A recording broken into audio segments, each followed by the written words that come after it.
ये लाएंगे सावन, ये लाएंगे प्रभु वीर की पावन कथा, महावीर की पावन कथा पावन बनाएगी, झड़ जाएंगे दुख जीवन के सावन, ये लाएंगे सावन।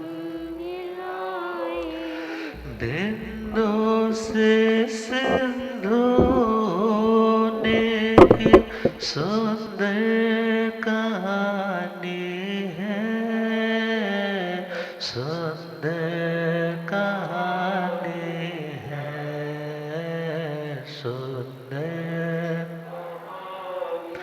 कुछ बातें इसमें हैं नए, कुछ तो पुरानी है,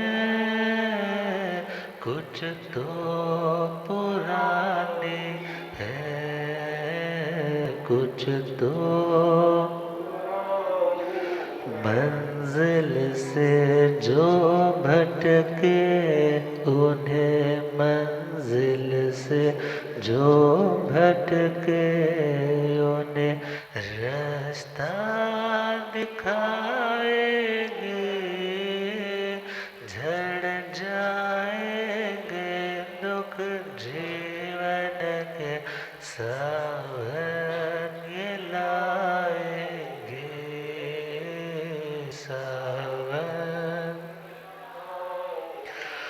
विनीता जिसको कहते अयोध्या है वो नगरी, अयोध्या है वो नगरी, अयोध्या है। शीर्षमत पहले राजा और भक्ति की थी गंगरे, भक्ति की थी गंगरे, भक्ति की थी। हंसी मसी कृषि के दाता, हंसी मसी कृषि के किया दे तो आएंगे, झड़ जाएंगे दुख जीवन के सावन, ये लाएंगे सावन। प्रभु वीर के पावन कथा, महावीर के पावन, पावन बनाएंगे, झड़ जाएंगे दुख जीवन सावन, ये लाएंगे सावन। अवसर पड़े काल के पहले, तीर्थंकर थे आदीना, तीर्थंकर आदीना, थे वो तीर्थंकर आदि। भारत कहाया देश ये राजा भरत के साथ, राजा भरत के साथ, राजा पाया जन्म उस आंगन में, पाया जन्म उस। खुशियाँ तो छाएंगी, झड़ जाएंगे दुख जीवन के सावन ये लाएंगे सावन। अनंत अनंत शांति के निकेतन शासनपति श्रवण भगवान महावीर स्वामी के पावन चरणा रविंदों में हार्दिक भावना वंदन नमन। मेरे अंधेरे जीवन को रोशनी प्रदान करने वाले परम उपकारी आगम ज्ञान के भंडार आगम ज्ञाता आगम पुरुष जिन शास्त्रतन हिमाचल की सी उपाध्याय भगवंत श्रद्धेय गुरुदेव श्री जितेंद्र मुनि जी महाराज साहब के पावन चरण कमलों में हार्दिक भावना वंदन नमन। पाठ पर विराजमान हमारे आदरणीय सेवा भावी श्री प्रशमित मुनि जी, पाठ पर शोभायमान मधुर गायिका कोकिल कंठी माँ साधु श्री चित्रा जी, माँ साध्वी श्री हरिहंतिका जी, धर्म सभा में उपस्थित धर्मानुरागियों, सुशीलवती माताओं एवं बहनों, असीम पुण्योदय से भाग्योदय से आप सभी को संतों का समागम और वीतरागवाणी श्रवण करने का सुअवसर प्राप्त हो रहा। प्रभु महावीर गाथा का मंगलमय पावन दूसरा दिवस, परमात्मा श्रवण भगवान महावीर स्वामी के 27 भवों की यात्रा, बिंदु से सिंधु बनने की, बीज से वट वृक्ष बनने की यात्रा, नया सार के भाव में संतों को प्रेम पूर्वक प्रीति पूर्वक आहार दान और उस प्रेम के कारण, उस भक्ति भावना के कारण उन्होंने धर्म का मंगलमय बीजारोपण अपनी आत्मा में किया। पधारी हमारे साथ विराज।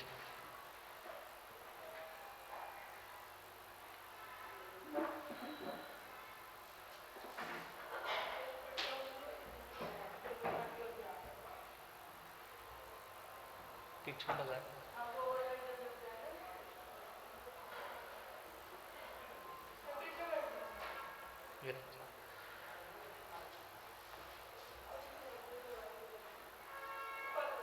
दिव्य साधिका महासाध्वी उपप्रवर्तनी श्री रमेश कुमारी जी महाराज साहब ठाणे 7 से भी आज पधार रहे हैं। तो मंगल में समवसरण भगवान का तीरथ सदा जयवंत हो। अपने अपने स्थान पे बैठिए। तो परमात्मा भगवान महावीर स्वामी के धर्म बोधि का मंगल में बीजारोपण नए सार के भव में हुआ और उसके पश्चात काल करके स्वधर्म देवलोक में पैदा हुए और स्वधर्म देवलोक की पहले देवलोक की अवधि कंप्लीट करके वहाँ से च्युत होकर के उनका पावन जन्म होता है भगवान ऋषभ देव के पुत्र भरत महाराज के घर आंगन में। परमात्मा भगवान ऋषभ देव जो हमारी जैन हिस्ट्री के अकॉर्डिंगली हमारे ब्रह्मा है। कौन है? क्यों? क्योंकि उन्होंने 80 मसीह कृषि 80 सेल्फ प्रोटेक्शन के लिए, डिफेंस के लिए, दूसरे की रक्षा के लिए शस्त्र आदि विद्याओं का ज्ञान दिया जब वो गृहस्थ दशा में थे। मसीह लेखन विधि अर्थात लिखना पढ़ना वो सारा परमात्मा ने लोगों को सिखाया और उसी के साथ साथ कृषि अर्थात अब अकर्म भूमि से कर्म भूमि, अब भोग भूमि से कर्म भूमि, कल्प वृक्ष सूखने लगे और दुनिया को परिश्रमशील बनाने के लिए उन्हें खेती बाड़ी का ज्ञान भी दिया, 100 प्रकार का शिल्प कर्म, 72 प्रकार की पुरुषों की विद्याएं और 64 प्रकार की स्त्रियों की कलाएं, ये सारी किन्होंने सिखाई? जो 3 ज्ञान के धारक थे जिस अवस्था में, और ना भी राया ना भी राजकुल कर के बेटे माता मरु देवी के नंदन, और परमात्मा ने 83 लाख पूर्व गृहस्थ दशा में बिताए, और फिर परमात्मा ने दीक्षा ग्रहण कर ली। 1000 वर्ष के पश्चात भगवान की साधना के परिणाम स्वरूप उन्हें केवल ज्ञान उत्पन्न हुआ। तो खैर, अभी हम भगवान ऋषभ देव के कुल की बात कर रहे हैं। उस पावन उच्च कुल में किनका जन्म हुआ? मरीचि का। किसका हुआ? नयासार का, वही जीव जो आज अवतरित हुआ। अवतरित होना मतलब किसी चीज का ऊपर से नीचे की ओर आना, ये भी तो अवतरण ही है। तो अवतरित हुआ तो शरीर से, देह से लाइट अमिट हो रही है, प्रकाश ही प्रकाश है। तो नाम रखा मरीचि। क्या नाम रखा? जिंदगी में किसी वस्तु की कमी नहीं है, राज घराना है, खाने की, पहनने की, पीने की, पढ़ने की, लिखने की हर फैसिलिटी है। और इधर समय व्यतीत हो रहा है, और एक दिन आया जब पुरीम ताल नगर, ये विनीता नगरी के लिए भी पुरीम ताल शब्द आता है, और विनीता नगरी के कुछ बाहर आउटर में उसका एक छोटा सा एरिया, उसका नाम भी पुरीम ताल हिस्ट्री रीडर्स ने बताया है, रिसर्चर्स ने लिखा है।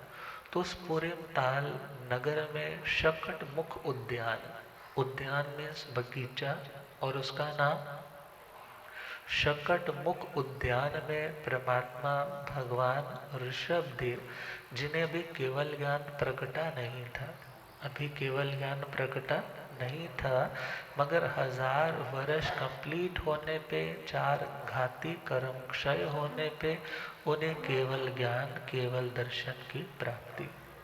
देव देवियां जैसे ही सूचना मिलती है, परमात्मा केवली हुए, अरिहंत पद पर विभूषित हुए, तो वे सारे के सारे परमात्मा का केवल ज्ञान कल्याणक बनाने के लिए धरती पे पदार्पण करते हैं। जगमग लोक में उद्योत होता है, प्रकाश होता है। और यह शुभ सूचना भरत महाराज का एक दूत है, जो मैसेंजर है, मैसेज कन्वे करने वाला है, और उसका नाम है यमक। और उसने आकर के शुभ सूचना दी कि आपके पिताजी और जिन्होंने संन्यास ग्रहण किया है, उनकी साधना का परिणाम कि उन्हें आज क्या पैदा हुआ है? केवल ज्ञान प्रकट हुआ। और इसी सूचना को सुनते सुनते ही दूसरा मैसेंजर भी आ गया, दूसरा संदेशवाहक भी आया, दूत आया, और उस शमक नाम के दूतवाहक ने कहा कि हे भरत महाराज, आपके आयुधशाला में चक्र रतन पैदा हुआ है। कौन पैदा हुआ? चक्र रतन पैदा हुआ है। इट मीन्स आप कैपेबल है चक्रवर्ती बनने के, आप योग्य है, आप चक्रवर्ती बन सकते हैं, आप अपनी विजय यात्रा अब प्रारंभ कर सकते हैं। तो आप आकर के उस चक्र रतन की क्या करें? वंदना, पूजा इत्यादि करें, उसका सम्मान करें। जो आपके आयुधशाला, जहाँ पे वेपन्स रखे जाते हैं, वहाँ पर वो देवाधिष्ठित है, वहाँ पर प्रकट हुआ है। और आचार्य जिन सिर लिखते हैं कि इसी के साथ साथ तीसरी शुभ सूचना भी उन्हें मिली। क्या? कि आपके पुत्र रतन की प्राप्ति हुई। अब श्री जम्बू द्वीप प्रज्ञप्ति जी सूत्र में चले तो सिर्फ चक्र रतन के पैदा होने की घटना आती है, मगर हिस्ट्री वाइज जिन्होंने हिस्ट्री लिखी है तो उन्होंने कुछ तथ्य सामने रख कर के ही इन चीज़ों को लिखा होगा। तो 3 ये खुशखबरियाँ मिली। कितनी खबरें मिली? 3। मगर अब सोच रहे हैं इन 3 में से मैं सबसे पहले किसको सेलिब्रेट करूं, किसको मैं प्रायोरिटी दूं, किसको मनाऊं, कहाँ पर जाऊं। तो ध्यान आया कि अर्थ और काम। अर्थ का मतलब पैसा, काम का मतलब दुनिया की कामनाएं, ये मिलती है, कोई बड़ी बात नहीं है। क्योंकि इनका भी रूट कॉज यदि मूल कारण है तो वो धर्म है। कौन है? धर्म है। और धर्म चक्रवर्ती, धर्म तीर्थंकर, जिन्हें केवल ज्ञान हुआ है, अब वे अरिहंत पद से सुशोभित हो रहे हैं। तो सबसे पहले मुझे कहाँ जाना चाहिए? उस शकटमुख उद्यान में जाना चाहिए जहाँ पे परमात्मा ऋषभ देव विराजमान है। उनकी धर्म की बातें सुननी चाहिए, क्योंकि अब वो वीतराग हो चुके हैं और उस वीतरागता के कारण वो सब कुछ जानने देखने लग पड़े हैं। अब उनकी हर बात तथ्य है, प्रमाणिक है, सत्य है, अपनाने योग्य है। आज वो संदेश देंगे, हम उनके श्री चरणों में जाएंगे। दुनिया के ये काम तो फिर भी हो जाएंगे, दुनिया की रिद्धि को हम बाद में भी देख लेंगे, मगर आज का जो ये मौका है इसको गंवाना या टालना नहीं चाहिए। खुद से पूछो, घर में सूचना मिले कि आज गुरु महाराज पधारे हैं और उधर से सूचना मिले कि हॉस्पिटल में बहू रानी थी ना, उसने बेटे को जन्म दिया है, और उसी के साथ तीसरी सूचना मिल जाए कि आपने जो प्लॉट किया, ड्रॉर डाला था ना, वो ड्रॉर निकल आया है। अब ऐसे सिचुएशन में किसको देखने पहले जाओगे? पूछो खुद से, दिल में किसके लिए प्रायोरिटी है? हम भरत चक्रवर्ती को कह तो देते हैं इतनी रिद्धि के मालिक थे, मगर उनके मस्तिष्क में श्रद्धा, विश्वास, प्रायोरिटी फर्स्ट लिस्ट में, फर्स्ट नंबर में कौन था? धर्म था। कौन था? धर्म था। तो वे अपनी दादी अम्मा मरु देवी माता के पास आते हैं, आकर के उसे कहते हैं, हे दादी माँ, तो हमेशा रोया करती थी, हमेशा हमें शिकायतें किया करती थी कि मेरा ऋषभ पता नहीं किस हालात में है, कैसे भूखा प्यासा अपनी ज़िंदगी बिताता होगा। हम तो यहाँ इतने कंफर्ट में रहते हैं, वो पता नहीं कैसे अपनी ज़िंदगी गुजार रहा होगा। तो हे दादी अम्मा, अब तेरे रोने के दिन क्या हो गए? खत्म हो गए। क्यों खत्म हो गए? आज हम तेरे को उनके पास लेकर के जाएंगे।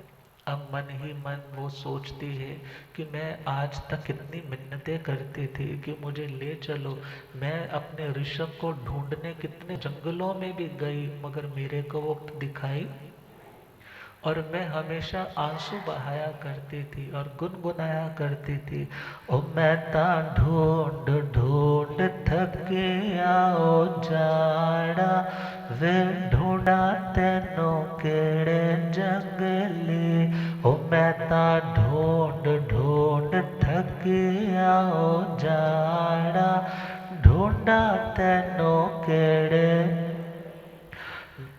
तेरे चरण विच अर्ज है मेरी, तेरे चरण विच तू है मेरा, मैं मां तेरी, तू है मेरा, मैं मां, ओ तेरे चरणा च अरज़ां गुज़ारा, वे ढूंढा तेनों केड़े जंगल, ओ मैं ता ढूंढ ढूंढ थकिया ओ जाड़ा,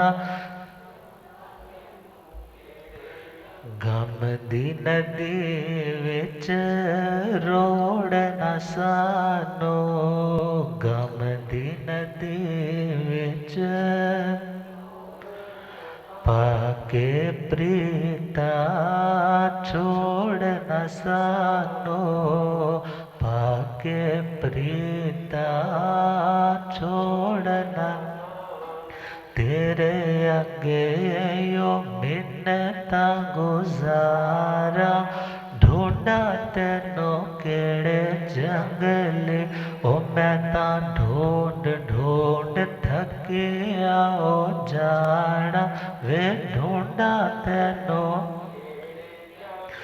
भरत ऋषभ नाल मेल करा दे, भरत ऋषभ नाल मेल, कुछ तां उसदा हाल सुना दे, कुछ तां उसदा ओदे बिन जग लगदा है खारा, वे ढूंढा तेनों केड़े, ओ मैं तां ढूंढ ढूंढ थकिया ओ जाड़ा, वे ढूंढा तेनों। उसको वो सारे दिन, सारे वार, सारे त्योहार याद आने लगे। 1000 साल बीत गए। मैं कितनी बार मिन्नतें करती थी कि मेरे ऋषभ का कोई पता बताओ, मुझे वहाँ लेकर के जाओ। आज कानों ने ना सुना है कि ऋषभ कहाँ आ गया है, पुरीमदाल नगरी में और शकटमुख उद्यान में आ गया है। सब तैयारियां कर रहे हैं और बहुत हर्षातिरेक है, आंखों से प्रेम के झरझर आंसू बह रहे हैं। आज मैं देख कर आऊंगी, बेचारा ठीक है, उसको खाने पीने को मिलता है कि नहीं। अब मन में माँ है, माँ तो बहुत कुछ सोचती। अब सब तैयारियां करके पहुंच रहे हैं भगवान के दिव्य समवसर में, और हाथी के हौदे के ऊपर, हाथी के ऊपर बनी हुई उस गादी के ऊपर बैठी है माता मरु देवी। बाकी भी अपनी अपनी सवारियों पर सवार होकर के पैदल यात्रियों के साथ चल रहे हैं।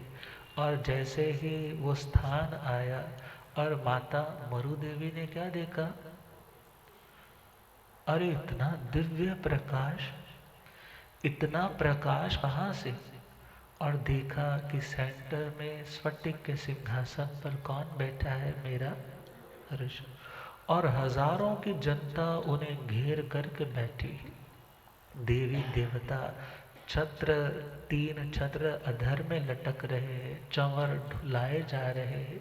एक पांव ऊपर और एक पांव पाद पीठ पर रखा है, और आभा मंडल चम चम चमक रहा है, और दिव्य ध्वनियाँ, अचिंत फूलों की वर्षा। ये सब कुछ देख करके हैरान रह गई। अरे मेरे ऋषभ का वैभव इतना। अब सोच रही है मेरा बेटा मुझे अभी देखेगा, अभी देखेगा, मगर वो तो इन आंखों से ना देखते हुए भी देख रहे हैं।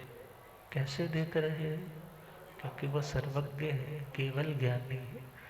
अब माता इस दशा में है, मगर वो देख नहीं रही। सोच रही है बहुत बड़ा हो गया ना, इसलिए अब मेरे को पहचान ही नहीं रहा, देख ही नहीं रहा। मगर फिर ख्याल आया, अरे ये तो त्रैलोक्य वंदित हो गया है, देवी देवता इसके चरणों में नतमस्तक हो रहे, ये मुझे क्यों देखेगा। और एकदम ख्याल गया, अरे जो है ही पराया वो अपना कहाँ से हो सकता है। उसने तो 1000 साल पहले ही छोड़ दिया था, मगर मैंने उसे छोड़ा। अब ममता से समता में आने लगे, आत्म भावों में आने लगे। कुछ ही कर्म शेष थे घाती, कुछ ही मोह के आवरण थे, वो भी पतले वाले, और एकदम धड़ाधड़ वो कर्म कटने लगे। और शपक श्रेणी का आरोहण करके मरु देवी माता हाथी के उस औहदे से ही केवली हो गई, और कुछ ही क्षणों में 4 अघाती कर्म क्षय करके सिद्ध, बुद्ध और मुक्त माता मरु देवी माता इस अवसर्पणी काल की पहली सिद्ध हुई। फर्स्ट नंबर किनका? माता। तीरथ की अभी स्थापना नहीं हुई, अतीरथ सिद्ध हुई। कैसे हुई? गृहस्थ दशा में है तो गृहस्थ लिंग भी सिद्ध हुई, स्त्री के शरीर में है तो स्त्री लिंग सिद्ध भी हुई। अब वो तो सिद्ध हो गई, कोई हड़कंप नहीं मचा, क्योंकि धर्म की बातें एहसास है। अब बाकी लोग तो परमात्मा के श्री चरणों में आए क्योंकि केवल ज्ञान हुआ है, वो जानने देखने सुनने के लिए आए थे। जैसे ही चरणों में पहुँचे हैं, दिव्य देशना हुई, उनकी गति के बारे में सुना तो सबका मन सेटल हो गया। और उसके पश्चात भगवान ने नव तत्वों का स्वरूप बताया, षड द्रव्यों का स्वरूप बताया, कर्म का स्वरूप बताया, आत्मा का स्वरूप बताया, गतियों का, जातियों का स्वरूप बताया। और इन उत्तम बातों को सुनते सुनते ऐसा सूक्ष्म जागृत हुआ कि उस समय भरत और, क्योंकि भगवान ऋषभ देव की दो पत्नियां थी, सुमंगला और सुनंदा। कौन सी? सुमंगला और सुनंदा। सुमंगला के ट्विंस हुए, सुमंगला के भरत और ब्राह्मी दो पैदा हुए। कौन? भरत और ब्राह्मी। और इधर सुनंदा है, सुनंदा ने क्रमशः ट्विंस तो जन्मे हैं मगर 100 बच्चों को जन्म दिया। कितने बच्चों को? तो पहला ट्विंस जो था वो तो बाहुबली और सुंदरी, बाहुबली और बाकी जो ट्विंस है वो 49 जो ट्विंस है वो पुत्र युगल पैदा हुए सारे के सारे। और उस कस्टम में, उस पुरातन युग में चले तो दो माताएं हैं, दोनों अलग अलग है, भरत और ब्राह्मी और बाहुबली और सुंदरी। मगर भरत जी को सुंदरी, अर्थात सुंदरी जी भविष्य में शादी इनके साथ करवाएंगे, ये उस टाइम की एक रीति थी। और बाहुबली जी की शादी किनसे होनी? ब्राह्मण। और जब परमात्मा के समवसरण में पहुंचे हैं तो वहाँ पर भगवान की दिव्य देशना जब श्रवण की है तो शरीरों के मोह से ऊपर उठ करके आत्मा के सुख की तलाश में ब्राह्मी जी कहने लगे, मुझे तो दीक्षा लेनी, मुझे तो दीक्षा ग्रहण करनी। बाहुबली जी ने आज्ञा प्रदान कर दी, मगर भरत जी ने सुंदरी जी को आज्ञा नहीं दी। और भरत जी के 500 बेटे और 700 पोते, 500 बेटे और 700 पौत्र, उन्होंने भी परमात्मा ऋषभ देव के श्री चरणों में दीक्षा ग्रहण की। मरीचि ने देखा, क्या देखा? मेरे पिता इतने बड़े शासक, इतना इनका नाम है, इनका यश है, और ये किनके चरणों में झुक रहे हैं? किनके चरणों में झुक रहे हैं? महासाधु श्री जी पधार रहे हैं। बहुत बहुत अभिनंदन है, दर्शन दिए आप श्री ने। पधारिए, कृपा कीजिए, विराजिए विराजिए।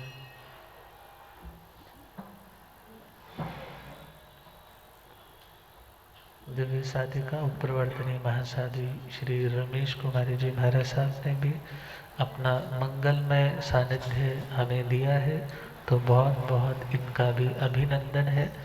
अपने अपने स्थान पर बैठ जाइए।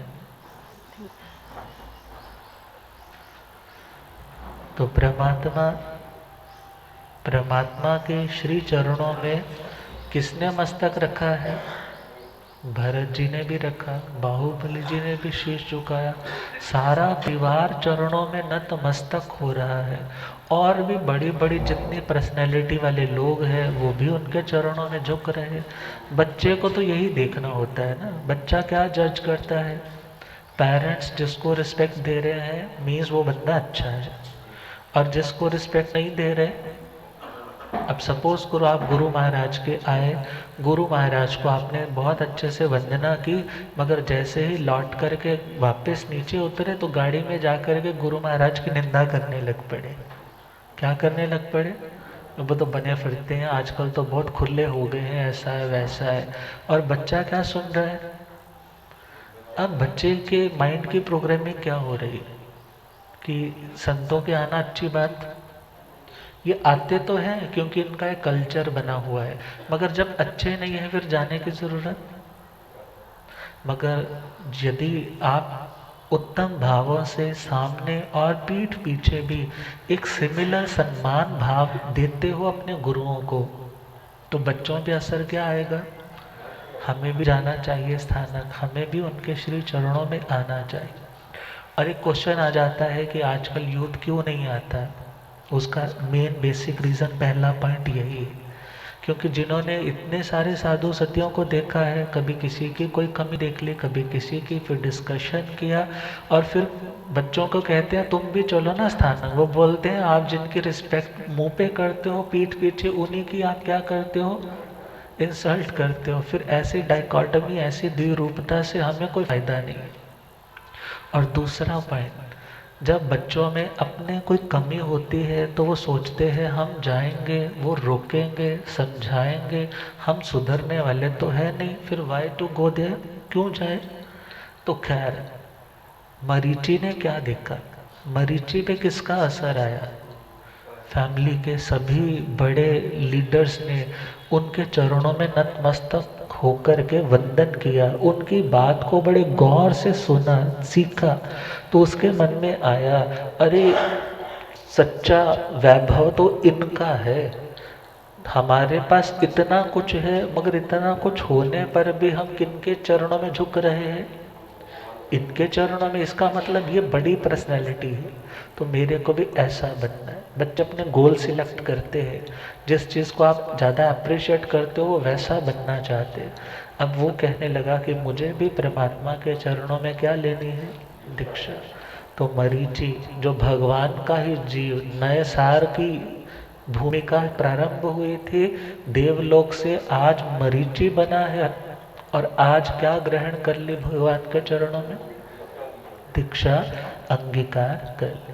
प्रभु वीर के पावन कथा, महावीर पावन बनाएंगे, झड़ जाएंगे दुख जीवन के, सावन ये लाएंगे, सावन। मरीचि एक दिन मात पिता संग आया प्रभु दरबार, आया प्रभु दरबार, आया।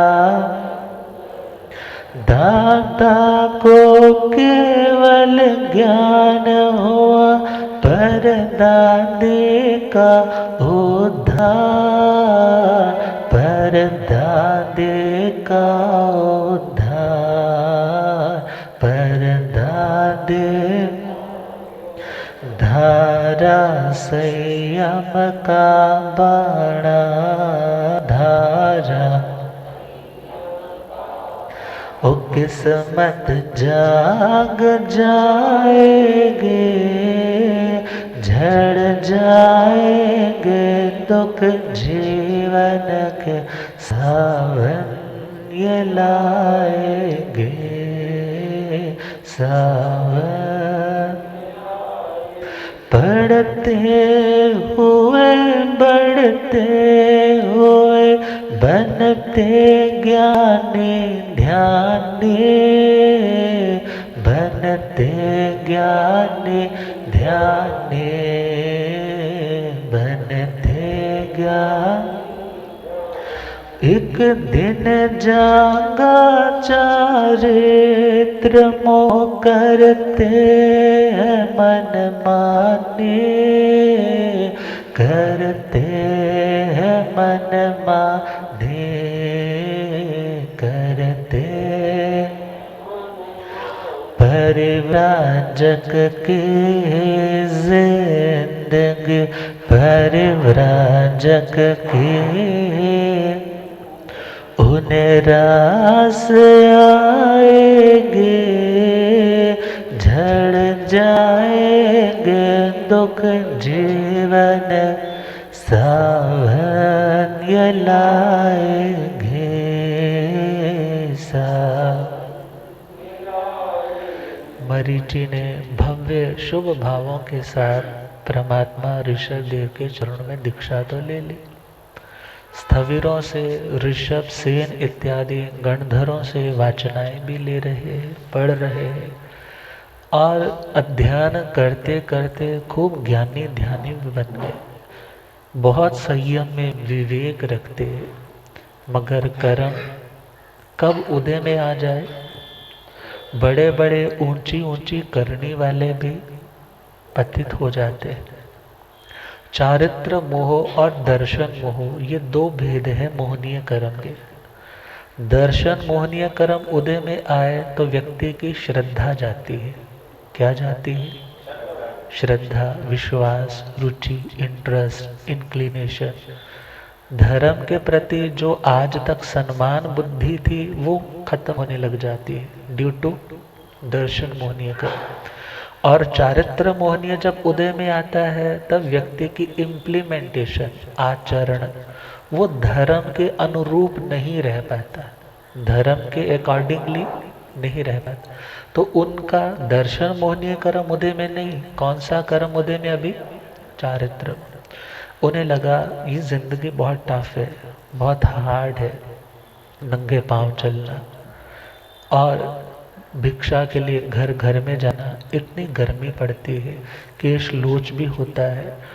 अब ख्याल आने लगा अभी तो मेरे कषाय भी खत्म नहीं हुए, अभी मेरे में वो साधु की पवित्रता भी नहीं है और गर्मी से बेहाल हो जाता हो तो मेरे को तो कुछ नया इनोवेट करना चाहिए। और उन्होंने त्रिदंडी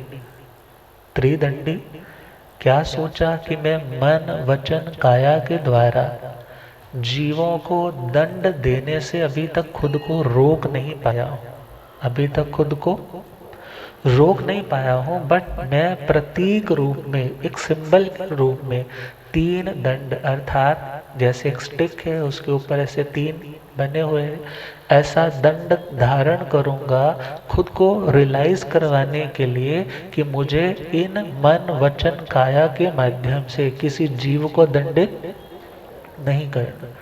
और सोचा कि अब ये केश लोच मेरे लिए तो बहुत मुश्किल काम है, तो उन्होंने शिखा रख ली। और वस्त्र जिन कल्पी होता तो एक बार तो वस्त्र लेगा, सेकेंड टाइम वस्त्र फट जाए कट जाए तो नया वस्त्र धारण नहीं करेंगे, दिगंबर हो जाएंगे।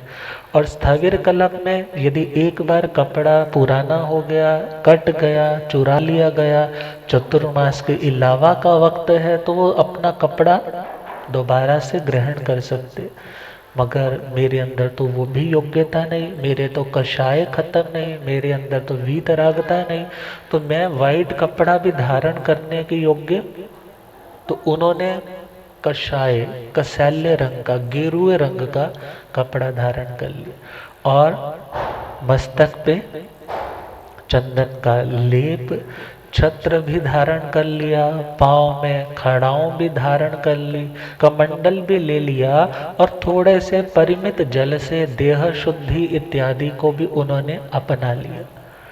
अब भगवान तो सब कुछ जानते हैं ना, आगे आगे क्या होने वाला है। भगवान ने कुछ नहीं कहा, कोई विरोध नहीं।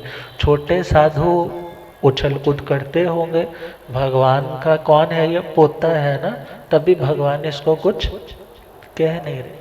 मगर भगवान तो सागर की तरह गंभीर है, वो तो सबको जानता है, सबके भावों को भी पहचानते हैं, मगर फिर भी कुछ नहीं बोले, साथ साथ विहार करता है। लोग भी बातें बनाते हैं, अरे देखो एक सन्यासी वेश में है और बाकी जैन साधु के वेश में है, ये कैसा कंट्रास्ट बन रहा है, ये किस तरह से जिंदगी चला रहे। मगर अब जिंदगी उन्हें यही वाली पसंद आ गई। साधु का वेश त्यागा, गेरुए वस्त्र है धारे, गेरुए वस्त्र है।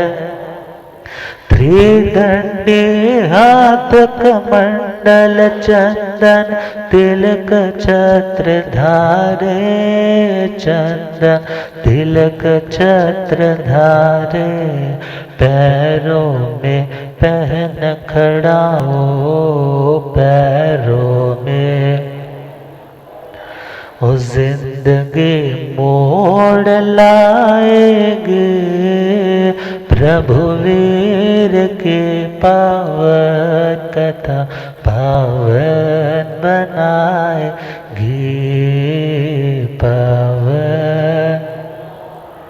गुरुदेव पधारे। हो रब मेरा सतगुरु बन के आया मैनू हो रब मेरा सतगुरु बन के आया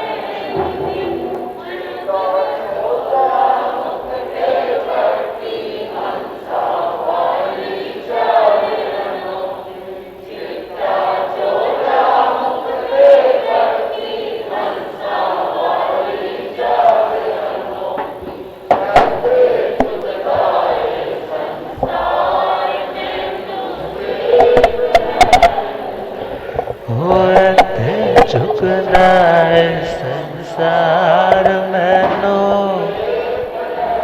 हो रब मेरा सतगुरु बन के आया मैनो हो मैनू वेख लैण देख मथा टेक लैण दे ओ मैनू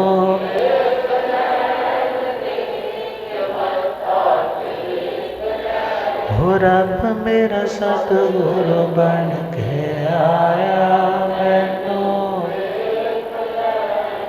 हो पौंदे पौंदे पानी देंदा सुख बूटे हरे कर देंदा पौंदे पौंदे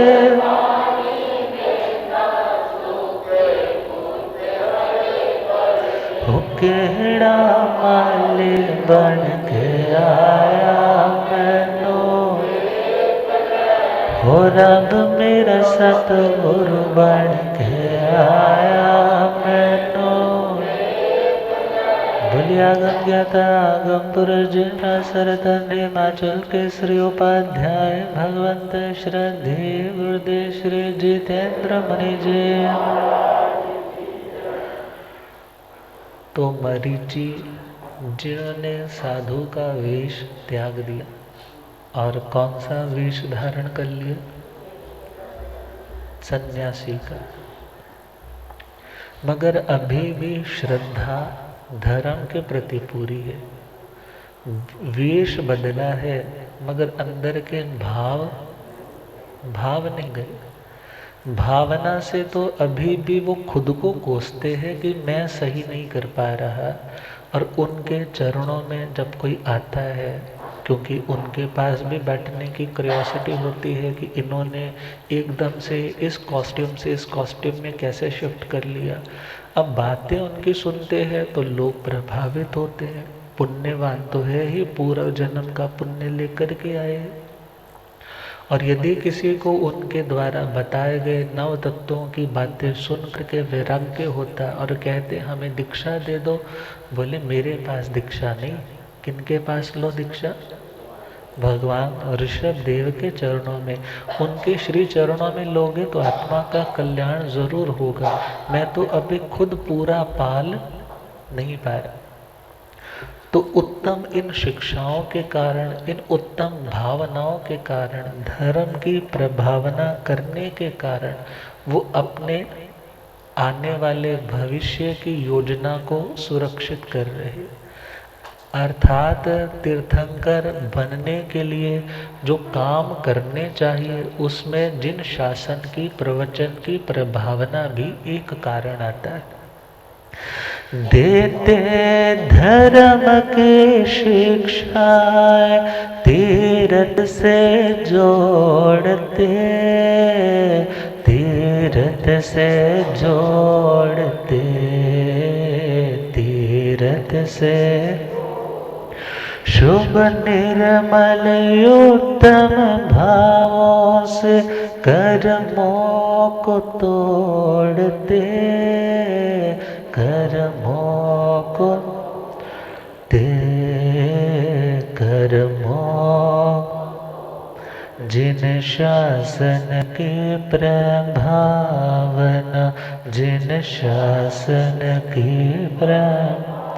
आगे बढ़ाएंगे, झड़ जाएंगे दुख जीवन के सावन ये लाएंगे, सावन।